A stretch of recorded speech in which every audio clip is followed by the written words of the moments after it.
जब वॉल घर लौटा तो उसे कुछ अजीब लगा। उसकी पत्नी पूरी तरह भीगी हुई थी, बाल बिखरे हुए और चेहरा बिना किसी भाव के उसकी तरफ बढ़ रही थी। उसने घबराते हुए पूछा, बच्चे कहाँ हैं? तो पत्नी अजीब भाव के साथ कहती है कि बच्चे स्कूल चले गए हैं। वॉल के चेहरे पर उलझन छा गई क्योंकि आज तो संडे था। तभी उसकी नजर झील की तरफ गई और वहाँ जो उसने देखा उससे उसके पैरों तले जमीन खिसक गई। पानी के ऊपर 3 छोटे छोटे शरीर तैर रहे थे। वॉल तुरंत झील में कूदकर उन्हें बचाने की कोशिश करता है, लेकिन पाता है कि तीनों बच्चों की सांसें पहले ही थम चुकी हैं। वह उन्हें बाहर निकालता है। तभी उसकी पत्नी आती है जो पूरी तरह टूट चुकी थी। रोते हुए बोली, अब सब खत्म हो चुका है, मुझे माफ कर दो, मैं अब और नहीं जी सकती। और अगली ही पल गोली चलने की आवाज गूंज उठी। उस दिन वॉल ने सब कुछ खो दिया, अपनी बीवी, अपने बच्चे, अपनी पूरी दुनिया। 3 साल बाद वह एक जांच अधिकारी यानी जासूस बन चुका था। एक मिशन पर उसे दूर एक रहस्यमयी द्वीप पर भेजा गया जहाँ एक खतरनाक महिला कैदी रहस्यमय तरीके से लापता हो गई थी। उसके साथ उसका साथी विलियम भी था। जैसे ही वे उस द्वीप पर पहुंचे, वॉल को वहाँ का माहौल अजीब सा लगा। वहाँ के गार्ड उन्हें देखकर न जाने क्यों अपने हथियार मजबूती से पकड़ने लगे। रास्ते में वॉल को पता चला कि इस जेल में बहुत खतरनाक मानसिक रोगियों को रखा गया है और जो एक बार यहाँ आ जाए वो शायद ही कभी वापस जा पाता है। यहाँ तक कि वॉल और उसका साथी भी अंदर जाने से पहले अपने हथियार जमा कराने पड़े। लेकिन वॉल ने गौर किया कि विलियम को बंदूक चलाने या संभालने का ज्यादा अनुभव नहीं है। इसके बाद जेल अधिकारी उन्हें जेल की व्यवस्था समझाता है। उसने बताया कि जेल के बाएं हिस्से में पुरुष कैदी रखे जाते हैं, दाएं हिस्से में महिलाएं और पीछे सी विंग में वे सबसे खतरनाक कैदी बंद हैं। जब वॉल जेल के अंदर गया तो उसे एहसास हुआ कि ये जगह जितनी सख्त है उतनी ही डरावनी भी है। एक औरत उसे अजीब इशारे कर रही थी और जब वॉल ने पलट कर देखा, वो औरत मुस्कान के साथ उसे देख रही थी। वॉल आखिरकार वार्डन के ऑफिस पहुंचा। वहाँ उसकी नजर दीवार पर लटकी कई भयानक पेंटिंग्स पर पड़ी। वार्डन बोला, ये सब असली सजाएं थी, कभी इनसे मानसिक रोगियों को ठीक किया जाता था। इनमें सबसे प्रभावी तरीका था अपराधी का सिर खोलकर उसमें बर्फ सा ठंडा समुद्री पानी डालना जब तक कि वह ठीक न हो जाए। हालांकि अब ये सभी दंड हटा दिए गए हैं। वार्डन ने समझाया कि वो अब ऐसे तरीकों का इस्तेमाल नहीं करते। फिर वार्डन ने उस महिला कैदी डेजी का फाइल निकाला जो भाग गई थी। उसने बताया कि डेजी को इसलिए लाया गया था क्योंकि उसने अपने ही घर के स्विमिंग पूल में अपने 3 बच्चों को डुबो दिया था। उसके पति की युद्ध में मृत्यु हो गई थी और उस सदमे से वो मानसिक रूप से टूट गई। उसे हमेशा लगता था कि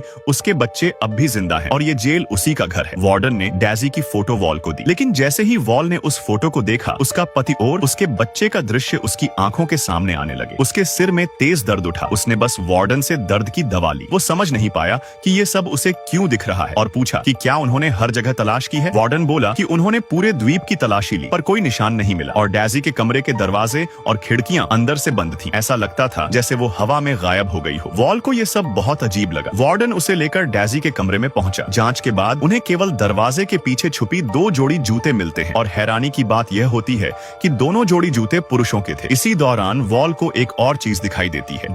वार्डन भी यह नहीं समझ पा रहा था कि उस वाक्य का क्या मतलब है। बस इतना तय था कि वह डेजी का ही लिखा हुआ था। जब कमरे में कोई और सुराग नहीं मिला तो सभी लोग उस रास्ते पर खोज करने लगे जहां से डेजी के भागने की सबसे ज्यादा संभावना थी। लेकिन अधीक्षक ने बताया कि पिछली रात सीढ़ियों पर लगातार पहरा था, फिर भी किसी ने नहीं देखा कि डेजी सुरक्षा को चकमा देकर कैसे भागी। इसके बाद वे लोग द्वीप पर सुराग ढूंढने गए। वहाँ सिर्फ मुख्य जेलर ही सहयोग कर रहा था, बाकी पुलिसकर्मी साफ तौर पर लापरवाही दिखा रहे थे। जेलर ने समझाया कि द्वीप से बाहर जाने का सिर्फ वही एक बंदरगाह है जिससे वे आए थे और जिस रात डेजी गायब हुई उस वक्त समुद्र बहुत उग्र था। ऐसे हालात में अगर कोई समुद्र में कूदे तो बचने की उम्मीद बहुत कम है। उसका मानना था कि डेजी अब जिंदा नहीं होगी। तभी वोल पास ही खड़ी एक इमारत पर ध्यान देता है। जेलर बताता है कि वह एक छोड़ा हुआ लाइट हाउस है और पहले ही उसकी जांच हो चुकी है। लेकिन वोल लाइट हाउस को ध्यान से देखता है जैसे कुछ सोच रहा हो। इसके बाद वह डेजी के इलाज से जुड़े मेडिकल स्टाफ की जांच शुरू करता है। पूछताछ में पता चलता है कि डेजी के मुख्य डॉक्टर ने आज सुबह लंबी छुट्टी के लिए आवेदन किया है। यह सुनकर विलियम हैरान रह जाता है। मरीज गायब है और डॉक्टर छुट्टी पर चला गया। वोल डॉक्टर का संपर्क नंबर मांगता है, लेकिन तूफान की वजह से द्वीप का संचार सिस्टम बंद था। फिर वोल जेल के सभी कर्मचारियों की फाइलें मांगता है, मगर वार्डन कह देता है कि वोल के पास इसकी अनुमति नहीं है। पूरे दिन की जांच के बाद भी कोई नतीजा नहीं निकलता। वोल खुद से सवाल करता है कि वह तो न्याय विभाग द्वारा भेजा गया है, फिर भी गार्ड से लेकर अधीक्षक तक कोई भी सहयोग क्यों नहीं कर रहा। रात को बिस्तर पर लेटा वोल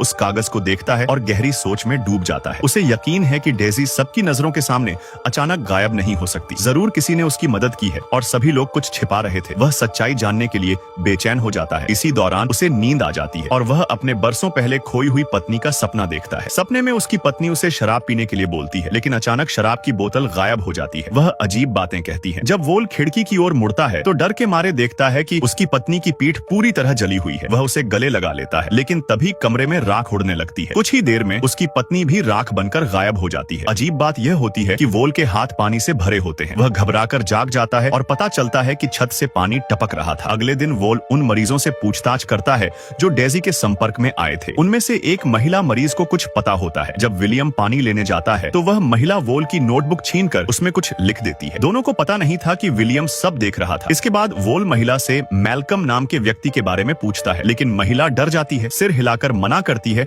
और कहती है कि उसने कभी ऐसा नाम नहीं सुना। फिर वह तुरंत वहां से चली जाती है। उसका यह साफ झूठ वोल को और उलझा देता है। जांच अब पूरी तरह फंसती नजर आती है। वोल और विलियम बाहर जाकर आगे की जांच पर बात करते हैं। वोल कहता है कि यहाँ हर इंसान पर शक लगता है, जैसे सबने पहले से तय कर रखा हो कि क्या कहना है।